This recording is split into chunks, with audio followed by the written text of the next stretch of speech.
ሰላም ጤና ይስጥልን ተመልካቾቻችን እንደምን አላችሁ? ይህ ሳምንታዊ የውሃ ልክ መሰናዷችን ነው። ውሃ ልክ በግንባታ ላይ ትኩረቱን አድርጎ የተለያዩ እውቀት ያስጨብጣሉ የምንላቸው ግንዛቤ ይሰጣሉ የምንላቸውን ፕሮግራሞች በተለያየ ጊዜ ወደ እናንተ በማድረስ እንግዲህ ቆይታ የምናደርግበት ፕሮግራም ነው። ፕሮግራም በማስተዋወቅ እና በማቅረብ ወደ እናንተ የማሻገረው ዳዊት ጎሳይ ነኝ። በዛሬው ቆይታችን ከአርኪቴክቸር ጋር በተያያዘ ሙያው ላይ ትኩረት አድርገን ቆይታ የምናደርግ ነው የሚሆነው።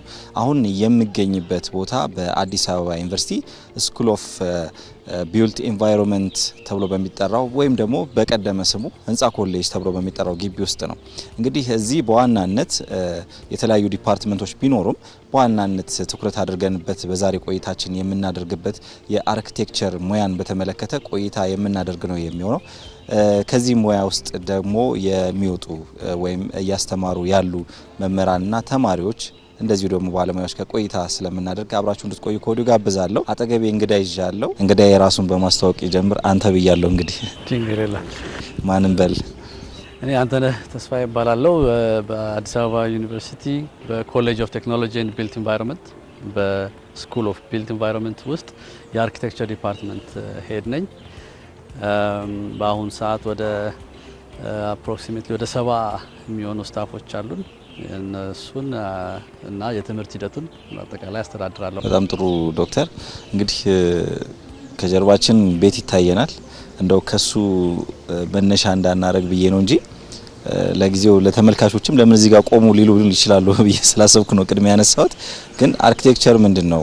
እንደው ሂስቶሪካል ባክግራውንድ የኋላ ታሪኩን መነሻውን የተወሰነ እያነሳን የኛ ሀገር ፍልስፍናስ በዛ ውስጥ ምን ነበረ፣ እንደው ስለ አርኪቴክቸርስ የምንረዳው አረዳድ እንዴት ነበር የሚለውን እያነሳን ስለዚህ ቤትም በዛው ብናነሳ ብዬ ነው። እሺ፣ በሱ ብንጀምር የአጠቃላይ ያለን ልምምድ በዚህ ትምህርት ቤት ውስጥ የተለያዩ የቤተ ሙከራዎች እናደርጋለን እና ለምሳሌ ቨርናኩላር ወይንም አገር በቀል አርኪቴክቸር ጥበብን ለማሳየት የትግራይ ሃውስ የምንለው የትግራይ አካባቢ የተለመደ የቤት አሰራርን ሳምፕል የሚያሳይ ነው። በዚህ አይነት የተለያዩ አካባቢዎችን የሚወክል እንትን አስቀምጠናል። ካሁን በፊትም ነበሩ፣ በጊዜ ሂደት ፈርሰው ሌሎቹ አሁን ቀርቶ ያለው ይሄኛው ነው ማለት ነው። የአርኪቴክቸር ምንድነው የሚለው ግርድፍ ጥያቄህን ሙሉ ለሙሉ ለመመለስ ሳይሆን እንደ መነሻ ለምሳሌ በጣም ሲምፕል በሆነ ደረጃ ምን እንላለን? አርኪቴክቸር ቦዝ ሳይንስ ኤንድ አርት ነው እንላለን። ይሄ ግን ከዚህም በላይ የሰፋ ብዙ ማብራሪያ አለው። በዋናነት የአርኪቴክቸር ኃላፊነት ቦታን ማመቻቸት ነው። ለሰው ልጆች መኖሪያ የሚሆንን ቦታ ማመቻቸት ነው። በዛ ማመቻቸት ሂደት ውስጥ ሳይንስ አለ፣ ማህበረሰብ ሳይንስ አለ፣ ሶሻል ሳይንስ ማለት ተፈጥሮ ሳይንስ አለ፣ ስትራክቸር፣ ፊዚክስ የመሳሰሉት እንዲሁም ደግሞ ጥበባዊ ስራም ስለሆነ ያ የሰው ልጆች ኮምፎርት ቪዥዋልም ስለሆነ ሰዎች በእይታም በንክኪም አብሮ በመኖርም የሚኖሩበት አካባቢ ስለሆነ ጥበብም ስለሚፈልግ ወደ ፋይን አርትም ጠጋ ይላል። የነኚህ ሁሉ መገናኛ ቦታ ነው። በዋናነት ኃላፊነቱም ለሰው ልጆች መኖሪያ ምቹ የሆኑ ቦታዎችን ማስተካከል ነው የአርኪቴክቸር ኃላፊነትና ስራ። ብዙ ጊዜ እኛም አካባቢያችን ላይ እንደ ብዙ ሰው አረዳድም ስንጠይቅም ስንገነዘብ የስዕል ጉዳይ ወይም ደግሞ የሆነ የህንፃ ሞዴልን የማቆም ጉዳይ ብቻ ተደርጎ ይወሰዳል። እዚህ ደግሞ ከዚህ በፊት መተን በቀረጽንበት ወቅት በባለፉት ቀናት ውስጥ የተረዳሁት ነገር አለ። በርካታ ጉዳዮችን በውስጡ የሚይዝ ነው። ስለ ቦታ ወይም የሆነ ሞዴልን የማቆም ውበት ላይ የመጨነቅ ጉዳይ ብቻ እንዳልሆነ እኔ የተረዳሁት። ብዙ ሰው ግን በዛ መልኩ ነው የሚረዳው፣ የስዕል ጉዳይ አድርጎ ነው የሚረዳውና እንደው በውስጡ ምን ያካትታል፣ ምን ያህልስ ሚና አለው በግንባታ ውስጥ የሚለውን ብናነሳው። እንግዲህ አንድ አርኪቴክት መጀመሪያ ዲዛይን ሲጀምር የመጀመሪያዋን መስመር ያሰምራል ወረቀት ላይ፣ እንግዲህ በእርሳስ መልክ ስንል ማለት ነው። ያቺ ሀሳብ ከጸናችና ወደፊት የምትገነባ ከሆነ በመጀመሪያ እያደረገ ያለው እየወሰነ ያለው ነገር ምንድነው? አንድ ክፍት ቦታ እና መሬት ላይ አንድ ገደብ እያስቀመጠ ነው ማለት ነው። ያ ማለት ያንን ቦታ ሁለት ቦታ ከፈለ ማለት ነው። በዚህ በኩል ምን ይሆን በዚህ በኩል ምን ይሆን የሚለውን የሚወስን መስመር አስቀመጠ ማለት ነው። እቺ ሲምፕል የእርሳስ ማስቀመጥ እንትን የእርሳስ ምስል ማስቀመጥ ነገር ራሱን የቻለ ጥንቃቄ ይፈልጋል ማለት ነው በዛው መጠን። ስለዚህ ይሄ ጥንቃቄ ዝም ብለን እንደ ጥበብ ሰው ወይም እንደ አርት ብቻ ራሳችንን ቆጥረን እንደፈለግን የምንስለው በጣም ቀላል ዝም ብለን ኤክስፕረስ የምናደርግበት ብቻ አይደለም። በኃላፊነት የሚሰራ ስራ ነው። የመጀመሪያው ስፔሱን መክፈል ነው። ከዛ ደግሞ የከፈልከውን ቦታ ደግሞ ወደ ውስጣዊ ቦታ ወይም ኢንቴሪየር የምንለው ስፔስ አለ። የውጫዊ ደግሞ ዳራውን አካባቢው ደግሞ ምንለው አለ። በሁለቱ መካከል የልዩነት ይፈጠራል። ልክ አንድን ቦታ ከፍለ ስትጨርስ እነኚህ መሀል ደግሞ የራሱ የሆነ ሪሌሽንሺፕ አለ በኤክስተርናል እና ኢንተርናል በሆኑ ቦታ ስፔሶች። ስለዚህ ሰዎች በውጭም ወክ ሲያደርጉ ይሁን አካባቢውን ሲጠቀሙ ውስጥም ሲሆን ምን አይነት ኮምፎርት ይፈልጋሉ? ለምሳሌ ቴምፕሬቸሩ ሬጉሌትድ እንዲሆን ይፈልጋል። ለሰዎች ጤና አመች እንዲሆን ይፈልጋል። የምንጠቀመው ማቴሪያል ለሰው ጤና አመች ነው አይደለም። ለምሳሌ አስቤስቶስ የሚባል ማቴሪያል በአሁኑ ሰዓት ክልክል ነው መጠቀም። ለምን? ለጤና ካንሰረስ ነው ተብሎ ስለተባለ ማለት ነው። እና ብዙ የማቴሪያል ጥናት የክላይማቲክ ኮንዲሽንስ ጥናት ከዛ ደግሞ ያሰመርነው ነገር መሬት ላይ ሲቆም እንዴት ይቆም የሚለውን ስትራክቸራል ዲቴይል ዲዛይን የሚሰሩ ስትራክቸራል ኢንጂነርስ እንዳሉ ሆነው የስትራክቸራል ሀሳቡን ግን መጀመሪያ መዋቅር የሚያስይዘው አርኪቴክቱ ነው። ስለዚህ እነኚህ በሙሉ ኃላፊነት ባለው ሁኔታ የሚሰሩ ስራዎች ናቸው በአርኪቴክቸራል ዲዛይን ስራ ውስጥ ማለት ነው። ሰፊ ነው ሀሳቡ። ሁሉንም ሀሳቦች በትንሽ ደቂቃ ውስጥ አንስቶ የሚጨረስ አይነት አይደለም እንደተረዳሁትና ምናልባት ተመልካቾች ስለ አርኪቴክቸር የበለጠ እውቀት እንዲሆነን እኛ ትንሽ ነካካ ነው። ከዚህ ቀደም በመጣንበት ወቅት ከ3 ቀን በፊት ከ2 ቀን በፊት መተን ነበረ። ከመምህራን ጋር ቆይታ አድርገናል፣ ከተማሪዎች ጋር ቆይታ አድርገናልና በመሀል ቆይታውን ከተመልካቾች ጋር እያቀበልን እንቀጥላለን። እኛ አሁን በዚች ቤት ጀመረን። ሌሎች ግቢ ውስጥ የምንመለከት ሰፊ ነው ግቢው። በግቢ ውስጥም ደግሞ ሙያውን በትክክል ሊያሳዩ የሚችሉ ቤቶች አሉና እነሱ ለተመልካቾች በኋላ ላይ ቀጥለን የምንመለስ ነው የሚሆነው። ከመምህራን ጋር ቆይታ አድርጌ ነበርና በባለፈው ቀን እሱን ለተመልካቾች አድርሰን ስንመለስ ሌላኛው የህንጻ ቦታ ላይ ሆነን ተመልካቾቻችንን ብናገኝ ይሻላል።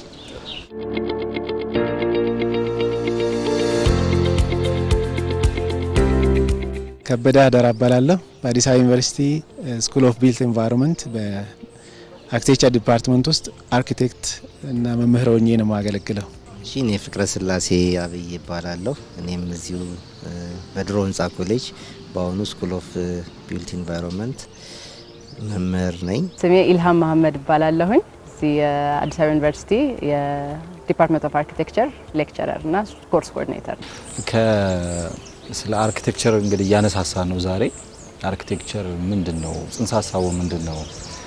ፍልስፍናው ከምን ተመጥቶ ነው እዚህ ድረስ የደረሰው በትምህርት የዳበረው የሚለው ጠቅላላ ያለ ነገር እንያዝና እንቀጥላለን። አርኪቴክቸር ታሪካዊ አውዱም ስናወራ እኛም እውቀቱን አኳይር አድርገን ለሌሎችም ስናስተላልፍ በዋናነት መሰረት የሚያደርገው ለሰዎች የመኖሪያ ስፍራ ወይም ስፔስ ማዘጋጀት ነው። ይሄ ሰፊ የሆነ ይዘት ያለው ነው፣ ግን በአጠቃላይ ይሄው ነው የሚሆነው። የአርኪቴክቶች ሚና ስንል አርኪቴክትስ አር ላይክ ቦስ ናቸው። የሁሉም ነገር ውሳኔው የሚተላለፈው መጀመሪያ ከአርኪቴክቸራል ድሮይንግ ላይ ነው። ስለዚህ አርኪቴክትስ ኖ ሳምቲንግ አባውት ኤቭሪቲንግ ኤንድ ኢንጂነርስ ኖ ኤቭሪቲንግ አባውት ሳምቲንግ። ስለ ኢንጂነሮች ወይ እነዚህ ኤሌክትሪካል፣ ሳኒታሪ፣ ስትራክቸራል የምንላቸው ነገሮች ስትራክቸሩ ለምሳሌ ስለ ስትራክቸሩ ስለ አንዱ ስትራክቸር ሁሉንም ያውቃል ማለት ነው። ኤቭሪቲንግ ያውቃል። አርኪቴክቱ ግን ስለ ሁሉም ነገር ትንሽ ትንሽ ነገር ያውቃል ማለት ነው። ስለዚህ እዛ ነገር ላይ ሲሄድ ስትራክቸሩ ለምሳሌ ኮለን አቀማመጦች ሊሆን ይችላል፣ የስፓስ ኤሌክትሪካል ደክቶች መቀመጫ ሊሆን ይችላል፣ የሳኒታሪው ስፔስ፣ እነዚህን ሁሉ ነገሮች መጀመሪያ ከአርኪቴክቸራል ዲዛይኑ ላይ ነው የሚያልቀው። እነሱ ካለቁ በኋላ ነው ስትራክቸራሉ ለምሳሌ መጥቶ ያንን ተከትሎ ነው የሚሰራው ማለት ነው። ስለዚህ ሚናው የአርኪቴክቱ ሚና እንደ ቦስ ነው፣ እንደ አለቃ ነው። የሁሉም ነገር ፍሬም የሚደረገው መጀመሪያ አርኪቴክቸራል ድሮይንግ ነው። እንደውም ብዙ ጊዜ አርኪቴክቶች ከሰሩ በኋላ ስትራክቸራሎቹ መጥተው ነው እዚህ ላይ ኮለን ይጨመርልኝ እዚህ ላይ እንደዚህ ሆነልኝ ሊሉ ይችላል። ያኔ አርኪቴክቱ ምንድነው የእውቀት ደረጃ ወይ ወሳኝ መሆን መቻል አለበት። ነው መሰራት ይችላል እንደዚህ መሆን ይችላል ብሎ ስትራክቸራሉን የማሳመን እና ያንን ነገር እንዲሰራ የማድረግ የአርኪቴክቱ ድርሻ በጣም ትልቅ ነው ማለት ነው። አርኪቴክቸር በሌላ አገላለጽ ሙያዊ አገላለጹ አርትም ነው ሳይንስም ነው ይባላል። ስለዚህ አርት ደግሞ በታሪክ ውስጥ ብዙ አይነት የፍልስፍና እይታዎች ውስጥ አልፎ የመጣ ነው። አርኪቴክቸርም ከዚህ የተለየ አይደለም ከጥንት ጀምሮና ያ አርኪቴክቸር ፍልስፍና መሰረት የሚያደርገው የማህበረሰቡን ፖለቲካዊ ሌሎች ማህበረሰባዊ ሁኔታዎችን ከጊዜ ወደ ጊዜ ባለው ሂደትና ለውጥ ውስጥ አብሮ በተለይም ቀዳሚ በመሆን አርት ያው እንደሚታወቀው ሊዲንግ ፖዚሽን አለው የማህበረሰቡን ቪዥን በመቅረጽ እና ወደፊት ጊዜው የሚጠይቀውን በማስኬድ ሂደት ውስጥና ስለሆነም እይታዎቹ ብዙ የፍልስፍና ሙቭመንት ወይም ሁኔታዎች ውስጥ አልፎ የመጣ ነው። ሰዎች ኑሯቸውን ሲኖሩ ብዙ አይነት ፓራሜትሮች ፋክተሮች አሏቸው። ቅድም እንዳልከው ሪሊጂየስ ሊሆን ይችላል፣ ሶሾ ፖለቲካል ነገሮች፣ ኢኮኖሚክ ነገሮች፣ ያ አካባቢ ላይ የነገሱ ነገሮች ወይም ኑሮ የሚያስብሉ ነገሮች አሉ ከመብላትና ከመጠጣት ውጪ ማለት ነው። በቀኝ በኩል እሱን ልንይዝ እንችላለን፣ የሰው የአኗኗር ሁኔታን በዚህ በቀኝ በኩል። በስተግራ በኩል ደግሞ ምን ልንይዝ እንችላለን? ያለው ቴክኖሎጂ ሌቭል፣ ያሉት የመገንቢያ ቁሳቁሶች እና የሰው የመገንባት ክህሎቶችን በአንድ ሳይት ያደርጋል። ይሄንን ሁለቱን ብሪጅ ያደርጋል አርኪቴክቸር። ብሪጅ በሚያደርግበት ሰዓት በየኮንቴክስቱ በየክላይሜቱ ሞቃትና ቀዝቃዛ የሚሆንበት ላይ እነዚህ ሁለቱን ስታገናኛቸው ሁሌ የተለየ አይነት ውጤት ያመጣል። የተገነባ ነገሮች በሙሉ የሚገነቡና ነገሮች በሙሉ ፕላንድ መሆን እንዳለባቸው ላለ ማህበረሰብ አመቺ መሆን እንዳለባቸው ነው የትምህርት ዘርፉ ላይ እነዚህ ነገሮች ኢንስቲል ለማድረግ የምንሞክረው። ከዛ ወዲህ እውቀቱ ካለው እንዴት ዲዛይን እንደሚደረግ እውቀቱ ካለው ክህሎቱን ደግሞ ቅድም እንዳየኸው ዲዛይን እያደረገ በየሴሚስተሩ 2 ትልልቅ ፕሮጀክቶችን ይሰራሉ። ክህሎቱን ማዳበር ከቻለና አስተሳሰቡ ደግሞ ትክክለኛ አስተሳሰብ ይዞ ወጥቶ የሚሰራው ነገር ጠቃሚ ነው ብለን እናስባለን። እኛ አሁን እንደ ካሪኩለም ዛሬ ሆስፒታል ዲዛይን አድርጉ ነገ ትምህርት ቤት ምናምን እያልክ በ5 አመት ውስጥ አትጨርሰው። ሶኛ ሃው ቱ ዲዛይን የሚለውን ትምህርት ለመስጠት ነው የምንሞክረው። እንዴት ነው ነገሮች ዲዛይን የሚደረጉት? ምን ግብአት ይገባባቸዋል? ምን አይነት የአስተሳሰብ ነገሮች ኖሯቸው ውጤቱስ እንዴት ነው የሚገነባው የሚለውን ለማስተማር እንሞክራለን። ከዛ ወዲህ አንድ ሰው ወጥቶ ህንጻ ሳይሆን ልብስ ዲዛይነር መሆን እፈልጋለሁ ቢል ከአርኪቴክት ሆኖ ተወጥቶ ልብስ ወይም ሌሎች ነገሮች ዲዛይን ማድረግ ሌብሎችን ዲዛይን ማድረግ አልፈልግ ቢል ምን ክህሎት አለው ዲዛይን ማድረግ እንዴት ይቻላል የሚለውን ክህሎት ይዞ ከወጣ ነገ ላይ ወደሚፈልገው ዳይሬክሽን ይወስደዋል ብለን እናስባለን።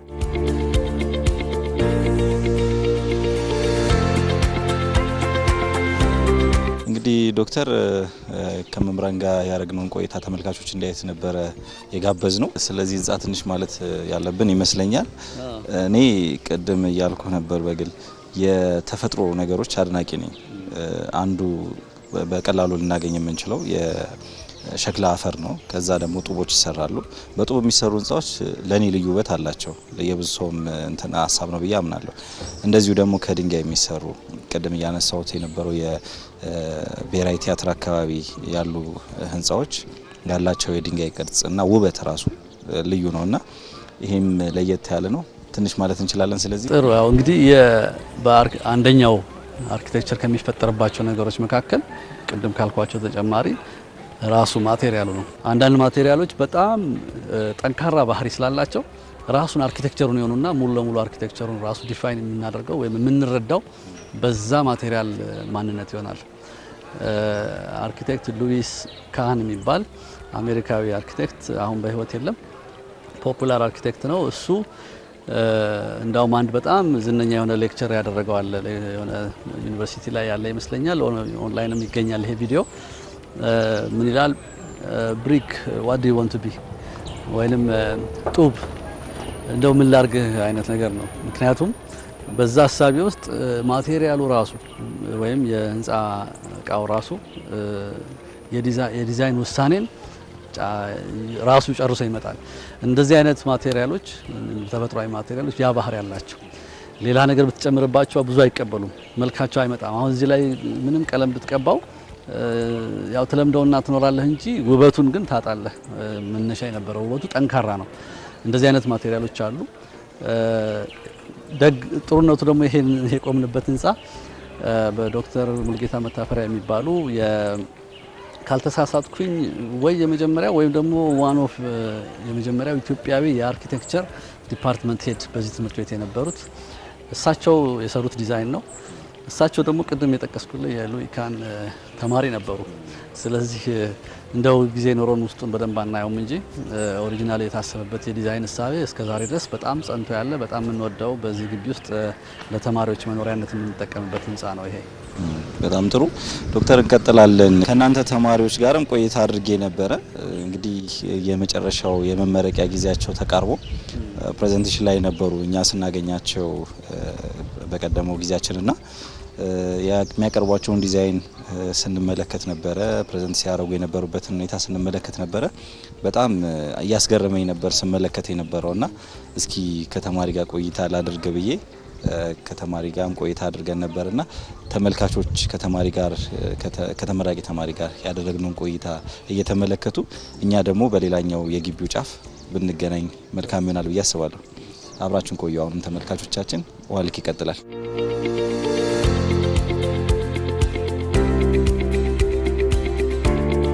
እንተዋወቅ። ማን እንበል? ስሜ ኢላ ኤልያስ እባላለሁኝ እና ፊቪዚር አርኪቴክቸር ተማሪ ነኝ። አሁን ልመረቅ ነው። በጣም ጥሩ። ቅድም እንግዲህ ፕሬዘንት ስታደርጉ እየተመለከትን ነበረ። እንደው ከአርኪቴክቸር ጽንሰ ሀሳብ እንነሳና ፍላጎት ነበረሽ ወይ ወደዚህ ለመግባት ያነሳሳሽ? ምናልባትም ደግሞ ከልጅነትም የዲዛይኒንግ የመሳል ልምዶች ካሉ ነው የሚሳውት ይባላልና ምን ያህል እውነት ነው? ያው እኔ አክቹሊ ከድሮ ጀምሮ ስዕል ላይ ኢንተረስት አለኝ። አርት ነገሮች ላይ ስላለው ሞክራለሁ ምናምን። ግን አርኪቴክቸርን አዘ ዲፓርትመንት ኢንተረስትድ የሆንኩት ያወቅኩትም በትንሹ ከ11ኛ ከሃይ ስኩል ጀምሮ ነው። እንደዚህ ቴክኒካል ድሮይንጎች ምናምን ከምንሰራባቸው ጊዜ ጀምሮና ያኔ ለሱ ነገር ጥሩ ነገር ስለነበረኝ አርኪቴክቸር ለመግባት ወሰንኩኝ ማለት ነው።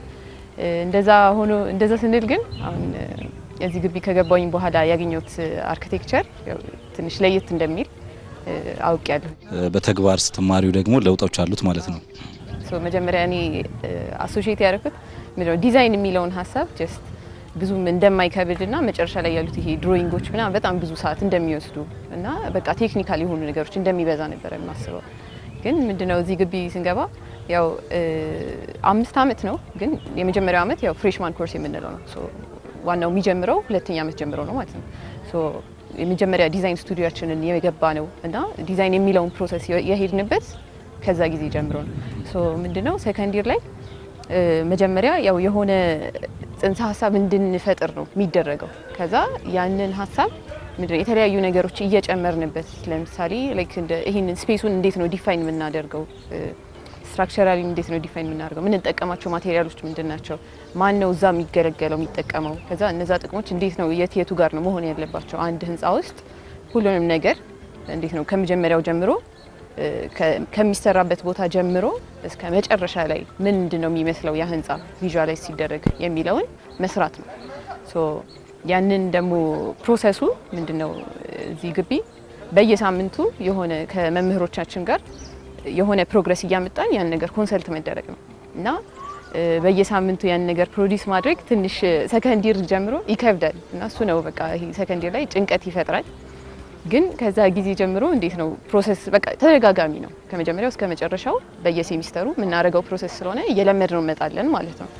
አሁን እንዴት ነው እስከ 5ኛ አመት ድረስ በየሴሚስተሩ ይሄን ሪፒት እያደረግን ለምደነዋል ማለት ነው። ለመጨረሻው ላይ ፕሬዘንቴሽን ላይ ነው የተገናኘ ነው። ፕሬዘንት እያደረጋችሁ ነበረ የተለያዩ ዲዛይኖች ሳይኔ ለከተማውም ለሀገርም የሚጠቅሙ ናቸው። በእርግጥ ከዚህ ነው መነሻውና እየወጣችሁም ስለሆነ አሁን መጀመሪያ ዓመት ስትገቢ የነበርሽበት ሁኔታ ነግረሽኛል። አሁን ያለቀው ሰዓት ላይ ነው ያለ ነው።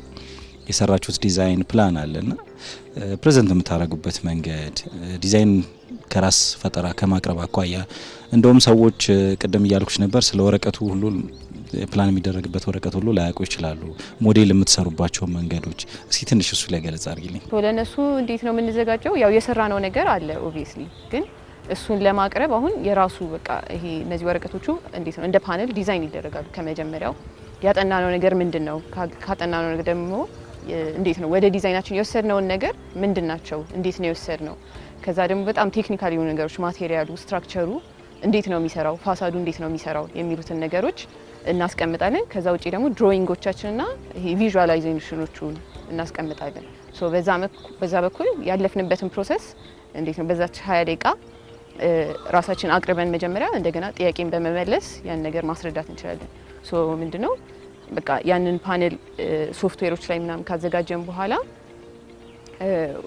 ይሄ ወይ የተለያዩ አይነት እንትኖች አሉ ፎርማቶች አሉ፣ ግን ላይክ ሞስትሊ የምንጠቀማቸው እነዚህ ሶማሊ ወረቀቶች አሉ፣ ረጅም ወረቀቶች። ሶ ዲዛይን ያደረግነውን በዛ በፓነል ተቆራርጦ ፕሪንት ይደረጋል። ከዛ እንለጥፈዋለን። እንዴት ነው እዛ ላይ ሶፍትዌሩ ላይ ያየነውን ነገር ይመጣል ማለት ነው። ሞዴሎቻችን ደግሞ ያው እንዴት ነው ዲዛይኑ ኦልሞስት እያለቀ እያለ ቴክኒክሊ ያው ኤክስፔሪመንት እያደረግንበት የምንመጣው ነገር ነው። ግን መጨረሻ ላይ የሚቀርበው ሞዴል ደግሞ ማቴሪያላችን ገዝተን እንዴት ነው አኩሬት የሆነ ያን ነገር እንዴት ነው 3D ላይ ሲታይ ወይ በ1 to 100 ስኬል 1 to 200 ስኬል እያደረግን ምንድን ነው የሚመስለው የሚለውን ለማየት ማለት ነው። ሶ እሱ ቪዥዋላይዝ ለማድረግ ይጠቅማል። ደርሳችኋል፣ አሁን ወጥታችኋል ማለት ይቻላል። የቀራችሁ ጥቂት ነገር ቢሆንም ከትምህርቱ አንግል ኦልሬዲ ጨርሳችኋል ማለት ይቻላልና እንደ አጠቃላይ አርኪቴክቸርን ስትመለከቱ በሀገር እድገት ውስጥ ሊሆን ይችላል፣ በከተማ እድገት ውስጥ ሊሆን ይችላል፣ በውበት ጭምር በከተማ ውበት ስፔስን በአግባቡ ከመጠቀም ከብዙ አንግል ሊታይ ይችላልና የአርኪቴክቸር በግንባታ ውስጥ ያለው ሚና ወይም ቫልዩ እንዴት ትመለከቻለሽ በሚለው እናጠቃል። አርኪቴክቸር እንደሚታወቀው በጣም ላይክ ኢቭን ትምህርት ላይ ስንሆን በጣም ፍቅር የሚፈልግ ነገር ነው፣ ዴዲኬሽን ይፈልጋል እና በቃ በዛው ልክ ነው በሰጣው ታይም ልክ ነው የሚወጣው ፕሮዳክት ማለት ነው እና ምን ያክል ሪሰርች አድርገሃል፣ ምን ያክል ኤክስፔሪመንት አድርገሃል የሚሉት ነገሮች በኋላ ላይ ኢፌክታቸው ይታያል። ሶ ምንድነው ሪል ላይፍ ላይም ስንመጣ ያ ነገር ነው የሚታየው። በቃ አንድ ቢልዲንግ ለመስራት ያው ምንድነው ጀነራሊ የምናውቃቸው ነገሮች አሉ፣ የሆነ መግቢያው ቤት ነው መሆን ያለበት ምናምን የሚሉትን ነገሮች ግን በዛው ልክ በቃ ይሄ ታይም ተሰጥቶ ምናምን አካባቢውን አጥንቶ ከአካባቢው አንፃር እንዴት ነው የሚሰራው፣ ይሄ ስፔስ ውስጡ ሲገባ እንዴት ነው ኮንፈርቱ፣ ድምጽ እንዴት ነው፣ ቪዥዋል ምንድነው ላይት እንዴት ነው ምናምን የሚሉትን ነገሮች በደንብ ተጠንተው ለዛ ስፔስ አኩሬት የሆነ የሚሰራ ነገር መስራት ታይም ይፈልጋልና በዛው በተሰጠው ታይም ልክ አሪፍ ነገር መውጣት ይችላል። ሶ አሁንም የምናያቸው በቃ ይሄ የሆነ የተሻለ ነገር ስናይ የተሰጠውን ዴዲኬሽን ነው ማየት የምንችለው በዛ ላይ። ሶ እሱን እያደገ ይመጣል ብዬ የማስበው ነገር ነው። ኦልሬዲ በጣም እያደገ ነው፣ ፕሮግረስ እያደረገ ነው። ግን አንዳንድ ቦታዎች ላይም ደግሞ ጉድለት እናያለን። እሱንም እንተቻለን፣ መማሪያም ይሆናሉ ምናምን ማለት ነው።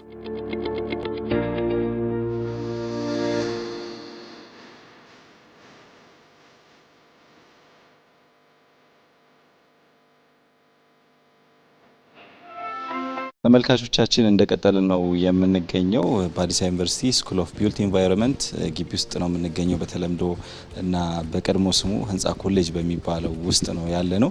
ጉብኝታችን እንደቀጠለ ነው፣ ቆይታችን እንደቀጠለ ነው። አርኪቴክቸር ጋር በተያያዘ ደግሞ ሙያውን የመሰሉ ጥያቄዎችን እያነሳሳን ነው የምንገኘው። አሁን የምንገኝበት ክፍል ደግሞ ፕሮቶላብ ተብሎ በሙያው የሚገለጸው የተለያዩ ሞዴሎች የሚሰራበት ተማሪዎች እዚህ በተግባር የሚያሳዩበት የሚሰሩበት በጣም ለኔ የሚያስደንቀኝ ቦታ ነውና ከዶክተር ጋር ቆይታ እያደረግን ነው የምንገኘው። ዶክተር እንደው አሁን ያለንበት ክፍልን ትንሽ እንበልና ስለ ክፍሉ የምናያቸው በርካታ ሞዴሎች አሉ። ሰዎች በተግባር የሚያውቁት ይሄንንም ሞዴል ነው። ቀደም ስለ ስዕል ስለ ዲዛይን ስናነሳ ስለነበረ በተግባር የሚያውቁት ይሄንን ነውና ትንሽ ማለት እንችላለን ስለ ማቴሪያሎቹም ጭምር። እንግዲህ አርኪቴክቸር ከምንሰራባቸው አንደኛው ሀሳብን የምንሞክርበት የምንፈትሽበት ስንፈልግ ደግሞ ለምንሸጠው አካል ለምንሸጥለት አካል የሰራነውን ዲዛይን በአካል በአነስተኛ ሳይዝ በአነስተኛ ቁመና እንዲያየው ማድረግ የምንችልበት ሞዴል ነው የሚባለው። በዋናነት ስራው የሞዴል ዋና ስራው እኛ ለራሳችን ስንሰራ ቀን ተቀን ያሰብነውን ሀሳብ ለመሞከር ነው። ስለዚህ እንደ ቤተ ሙከራ እንደ ላብራቶሪ ነው የምንጠቀምበት። ለዛ ነው ፕሮቶላብ የሚለው ስም ያለው። ፕሮቶታይፒንግ ላብራቶሪ ማለት ነው።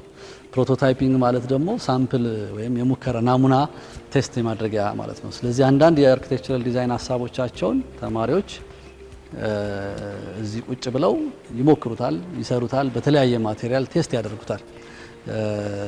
አንደኛው እሱ ነው። ቅድም እንዳወራ ነው ሲያልቅም ደግሞ ዲዛይን አለቀ ባልንበት ጊዜም ደግሞ ለሚመለከተው ሰው ለማሳየት ስንፈልግ ለፐብሊክ ኤግዚቢሽን ማድረግ ስንፈልግ እንደዛው ደግሞ ራሱን የቻለ ሞዴል ይሰራል።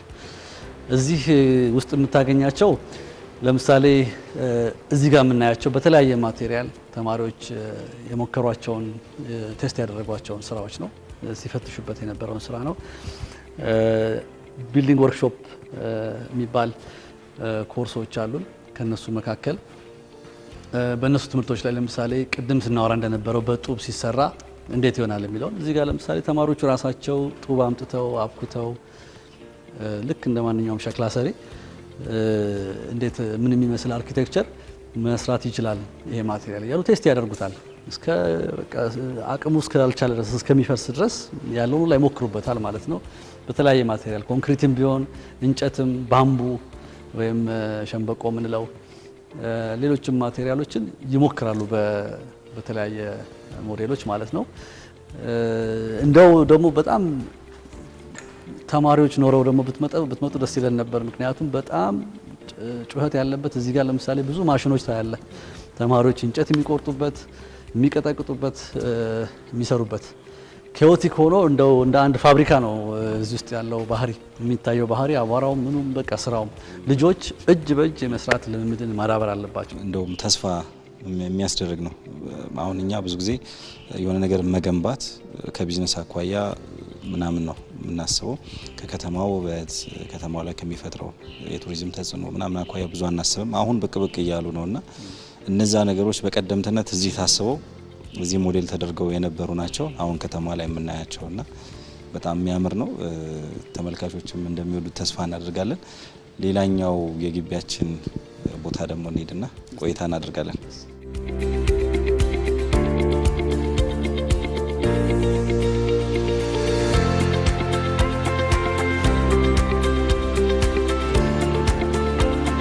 እዚህ ግቢ ውስጥ አንድ 3 የሚሆኑ ዋና ህንጻዎች ከዚህ ጀምረህ ወደታች እና ደግሞ አንድ ቪላ ነገር አለች ወደ ላይ። እነሱ መጀመሪያ ላይ ሲሰሩ ተቋሙም ሲቋቋም ኢትዮ ስዊዲሽ ኢንስቲትዩት ኦፍ ቢልዲንግ ቴክኖሎጂ ተብሎ ነው የተቋቋመው እና በስዊዲሽ ባለሙያዎች መምህራን ነው ተደራጅቶ የተቋቋመው ማለት ነው። እነኚህ ህንጻዎች ሲገነቡ ግን እዚሁ አሁን ያለው የመሬቱ ተዳፋት የፈቀደው እዛ ውስጥ የተገኘ ድንጋይ ተፈልፍሎ ወጥቶ ከሱ ድንጋይ ነው እነኚህ የተሰሩት። ቅድም ስናወራ እንደነበረው የህንጻ ስራ የተፈጥሯዊ ሀብትን የሚያባክን መሆን የለበትም። ራሱን የቻለ ሳይክል ያለው መሆን አለበት። ኢኮሎጂካሊና በክላይሜት ረገድ ሪስፖንሲብል መሆን አለበት። ይሄ እንደ አንድ ምሳሌ ሊታይ ይችላል ማለት ነው። ድንጋይ እንደ ማቴሪያል በጣም ቅድም ስለ ጡብ እንዳወራ ነው። ይሄም በጣም ፓወርፉል ማቴሪያል ነው።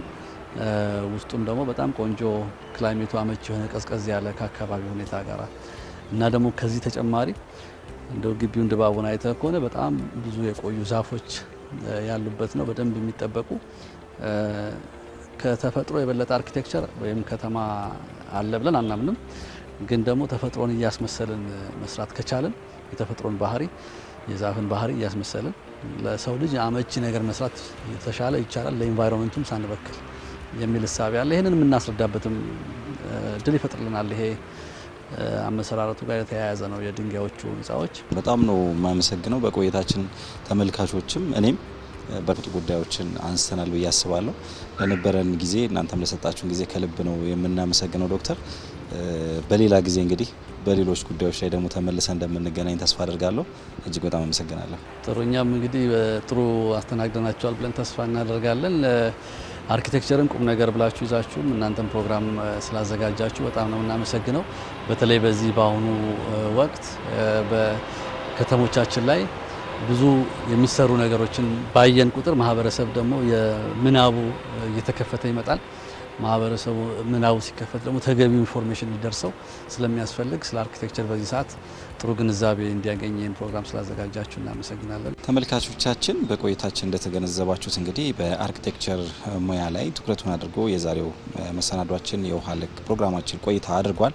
እንግዲህ ስለ አርኪቴክቸር በርካታ ግንዛቤ ሊያስጨብጡ የሚችሉ ጉዳዮችን አንስተናል በቆይታችን ማለት ነው። እንግዲህ በሳምንት ደግሞ ከሌሎች ባልደረቦች ጋር በተለያዩ የግንባታ ጉዳዮች ላይ ትኩረታችንን አድርገን ዳግመኛ የምንገናኝ ነው የሚሆነው። ለዛሬ በዚሁ ሰናበታችኋለሁ። መልካም ሳምንት።